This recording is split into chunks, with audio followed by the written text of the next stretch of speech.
Bridal artist ഇതൊക്കെ അറിഞ്ഞിരിക്കണം. അച്ഛയോ എങ്ങനത്തെ മേക്കപ്പ് വേണ്ടേ? Glass skin. ഇതൊക്കെ എവിടുന്ന് പഠിച്ചു? എനിക്കൊരു ചേച്ചിയുണ്ട്, ആള് മേക്കപ്പ് ആർട്ടിസ്റ്റാണ്, ആളുടെ പഠിച്ചതാ. ഈ ചിരിയൊന്നും മുന്നേ ഉണ്ടായിരുന്നില്ല കേട്ടോ. അച്ഛൻ്റെ വീടിൻ്റെ അടുത്തുള്ള ഏതോ ഒരു പുഷ്പലത ചേച്ചി പുരികം മൊത്തം പഠിച്ചു കളഞ്ഞ്.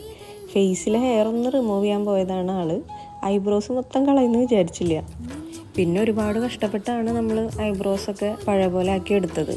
അച്ചു ചെറുപ്പം മുതലേ എൻ്റെ പെറ്റായിരുന്നു. കസിൻസിൽ എനിക്ക് ഏറ്റവും ഇഷ്ടം അച്ചുവിനോടായിരുന്നു കേട്ടോ. അന്നൊന്നും അറിയില്ലായിരുന്നു ഞാനൊരു മേക്കപ്പ് ആർട്ടിസ്റ്റ് ആവുന്നോ, അച്ചുവിൻ്റെ ബ്രൈഡൽ മേക്കപ്പ് ഞാൻ തന്നെ ചെയ്യുന്നോ ഒന്നും. എന്തായാലും അച്ചു നല്ല ഹാപ്പിയാണ്. അവൾക്ക് പറ്റിയൊരു പാർട്ട്ണറും നല്ലൊരു ഫാമിലിയും കിട്ടി. പിന്നെ അവളിപ്പോൾ UK-ലാണ്. നമുക്കിഷ്ടമുള്ള ഒരാളുടെ വളർച്ച അങ്ങനെ കാണുമ്പോൾ ഭയങ്കര സന്തോഷമല്ലേ. വിളിച്ച